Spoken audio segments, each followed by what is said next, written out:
पूरी की पूरी भारतीय जनता पार्टी ऊपर से लेकर नीचे तक रो रही थी। संजय सिंह ने तो माइक तोड़ दिया, संजय सिंह ने तो माइक तोड़ दिया। अरे आज तो तुम किसानों की हड्डियां तोड़ रहे हो। मैंने पूछा इसमें एमएसपी की गारंटी कहां है? बोले साहब मोदी जी ने भाषण दे दिया, आप मान लीजिए।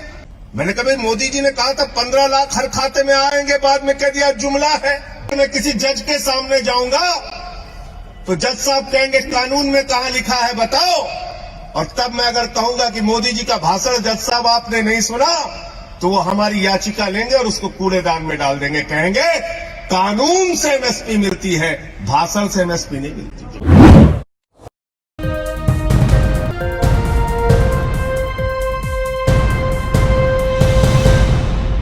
पूरे देश का किसान आज आंदोलित है। देश के करोड़ों किसानों की एक ही मांग है कि ये काला कानून वापस लिया जाए, और अपनी इस मांग को लेकर पंजाब में, हरियाणा में, उत्तर प्रदेश में, राजस्थान में, कर्नाटक में, केरल में, तमिलनाडु में, बिहार में, पूरे हिंदुस्तान के अंदर लाखों लोग सड़कों पे उतरे।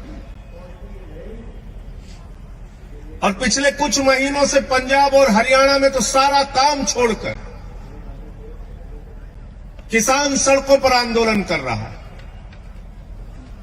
सरकार से फरियाद कर रहा है, गुहार लगा रहा है, विनती कर रहा है कि इन काले कानूनों से हमें निजात दिलाइए, इन काले कानूनों को वापस लीजिए। लेकिन ऐसी क्या जिद है, ऐसी कौन सी मजबूरी है जिसकी वजह से मोदी जी की सरकार ये काला कानून वापस नहीं ले पा रही? और वो मजबूरी मैं आपको बताना चाहता हूं। जब पार्लियामेंट के अंदर ये बिल आया, ये काला कानून आया, मैंने उसी दिन कहा था ये कानून किसानों के हित में नहीं है, बल्कि ये कानून हिंदुस्तान के करोड़ों किसानों के डेथ वारंट पे मोदी सरकार ने साइन किया है, और इसलिए हम इसका विरोध करते हैं। और हमने पार्लियामेंट के अंदर माइक तोड़ा था, मुझे निलंबित कर दिया गया।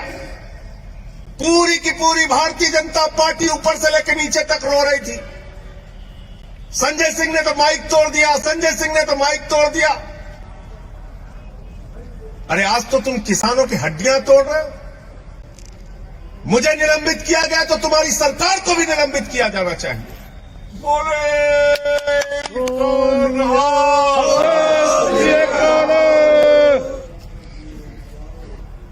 आप ये काला कानून लेकर आए, इस काले कानून के अंदर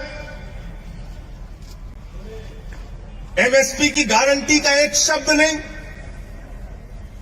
मैंने पूछा इसमें एमएसपी की गारंटी कहां है? बोले साहब मोदी जी ने भाषण दे दिया, आप मान लीजिए। मैंने कहा भाई मोदी जी ने कहा था 15 लाख हर खाते में आएंगे, बाद में कह दिया जुमला है। मोदी जी ने कहा था 2 करोड़ रोजगार हर साल मिलेंगे, बाद में कह दिया जुमला है। मोदी जी ने कहा जीएसटी से देश में दूसरी आजादी मिल जाएगी, बाद में राज्यों का शेयर नहीं दिया। मोदी जी ने कहा था इस देश के अंदर नोटबंदी से देश की तकदीर बदल जाएगी। अब नोटबंदी के फायदे हमें गिनाना तो दूर की बात है, जो नुकसान हुए उस पर बातचीत करना नहीं चाहते। मोदी जी तो थाली के भी फायदे गिनवा देते हैं, ताली के भी गिनवा देते हैं। मोदी जी के भाषण से एमएसपी की गारंटी नहीं मिलेगी।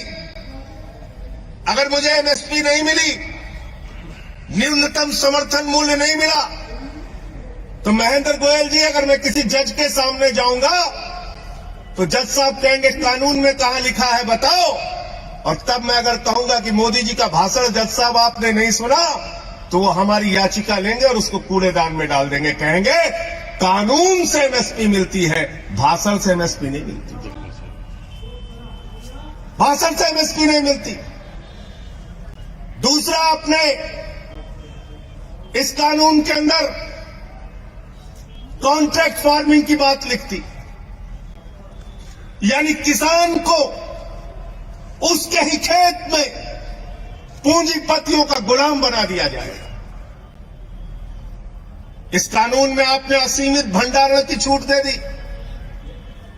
इसका मतलब हिंदुस्तान का कोई भी पूंजीपति, अडानी और अंबानी, सस्ते में किसान से गेहूं खरीदेगा, सस्ते में किसान से धान खरीदेगा, सस्ते में फल खरीदेगा, सस्ते में सब्जियां खरीदेगा और सबका भंडारण करके अपने बड़े बड़े कोल्ड स्टोरेज में रखेगा।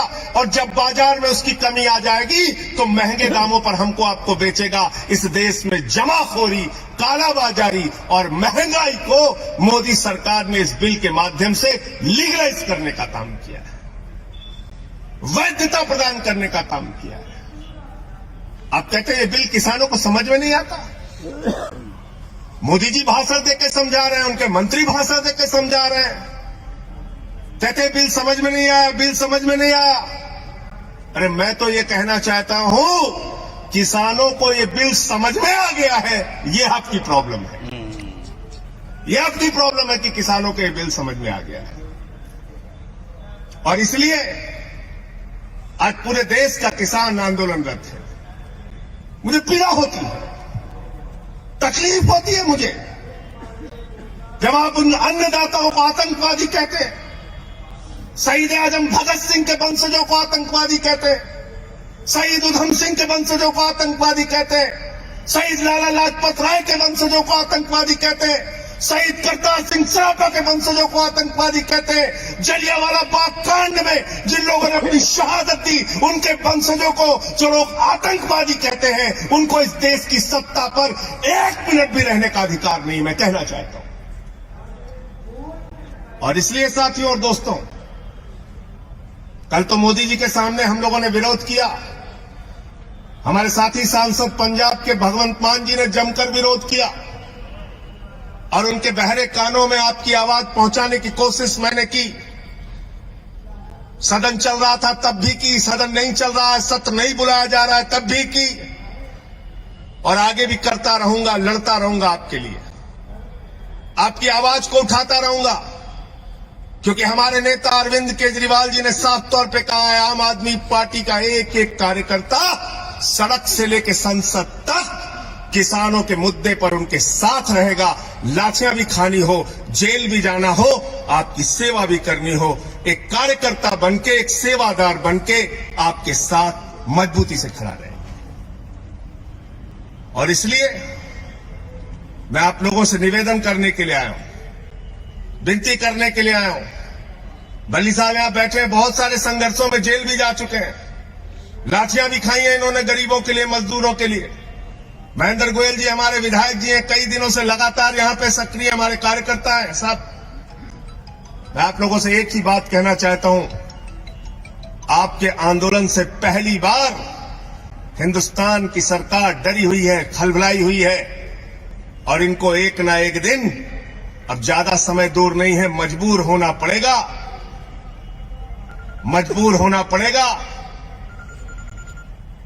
आपकी मांगों को पूरा करने के लिए।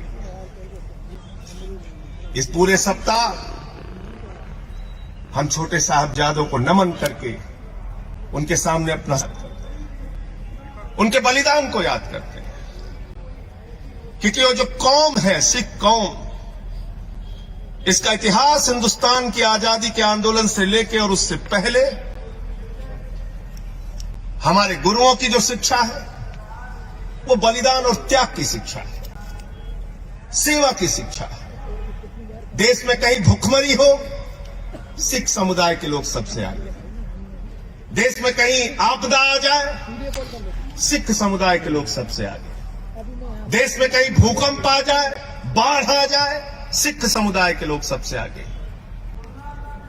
तो इस कौम को, अपने गुरुओं को नमन करते हुए, छोटे साहबजादों के त्याग और बलिदान को याद करते हुए, उसके सामने सर झुकाते हुए हम सब ये संकल्प लेते हैं कि इस लड़ाई को हम लड़ेंगे और जीतेंगे। बहुत बहुत धन्यवाद और आभार, आपने मुझे यहाँ बुलाया और अपनी बात कहने का मौका दिया। सभी अहम खबरों के लिए न्यूज MX को सब्सक्राइब करें, साथ ही बेल आइकॉन को जरूर दबाएं। लाइक, शेयर, कमेंट करना ना भूलें।